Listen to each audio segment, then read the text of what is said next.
Hi there, my name is Mr. Chick and I'm here to tell you about forces and motion. This video has been designed to help students understand about both forces and motion and how they are related. I have a sequence of videos here that covers forces, motion, momentum, work and energy. Okay, we'll look at how forces and motion are linked together now. So look at resultant forces. Force diagrams show the forces acting on an object. The size of the arrows represent the magnitude, size of the force. Interaction pair forces will always be the same, since the forces are equal and opposite. If an object is stationary or moving with a constant velocity, the forces on it are balanced, they are equal. This means there is no resultant force. The resultant force is the size and direction of the next force acting.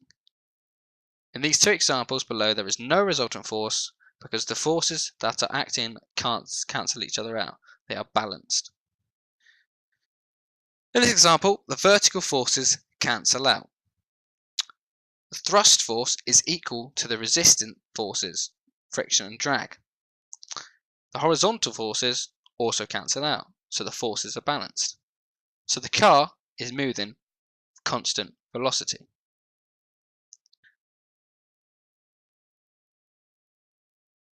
We can see the resultant force if we apply numbers to the force diagram. Notice how the vertical and horizontal forces cancel out.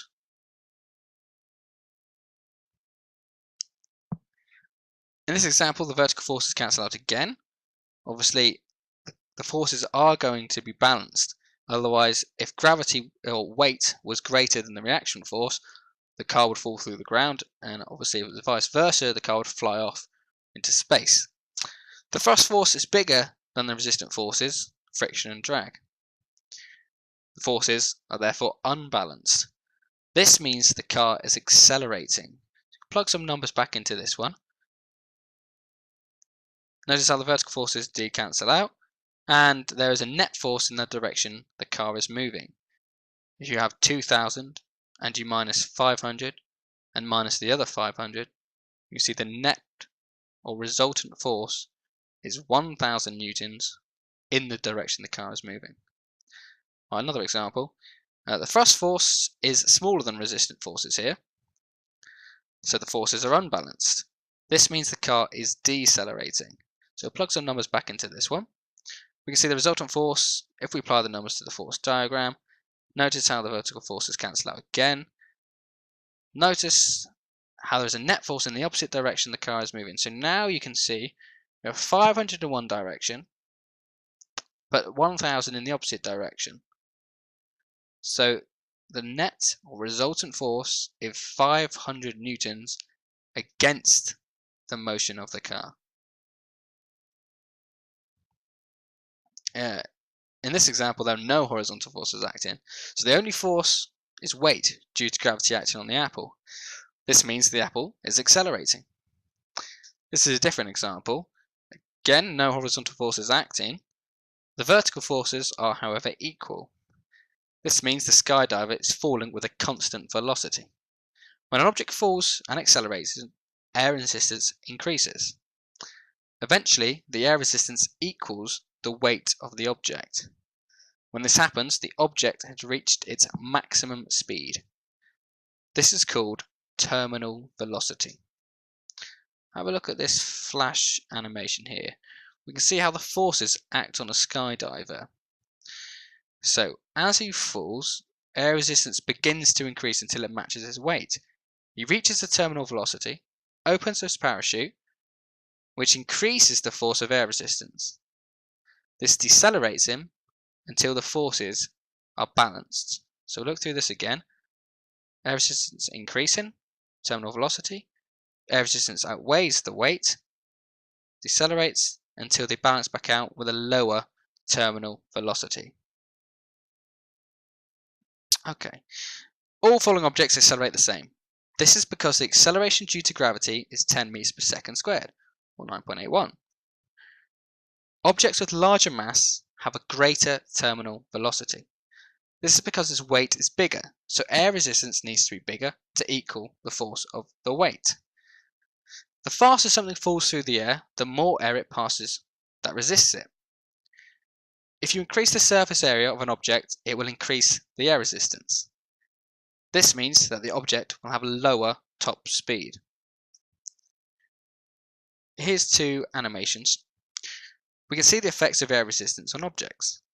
It is not present, then there are no resistant forces.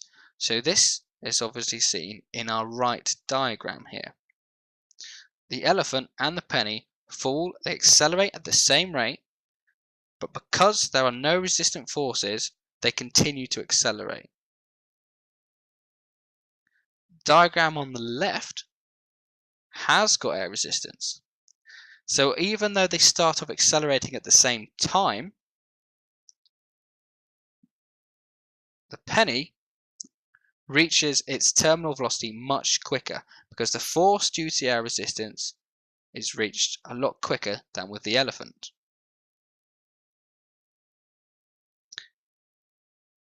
Okay, let's look at friction, a bit more on friction. We usually refer to friction as sliding friction. This is because friction is a resistant force that acts against motion. It occurs between two solid objects that are in contact and move relative to each other.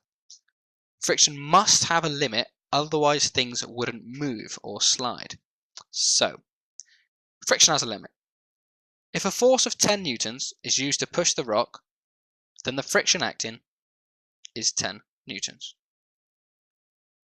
If a force of 20 newtons is used and the rock still doesn't move, the friction is still 20 newtons. Sorry, it has risen to 20 newtons. Apologies.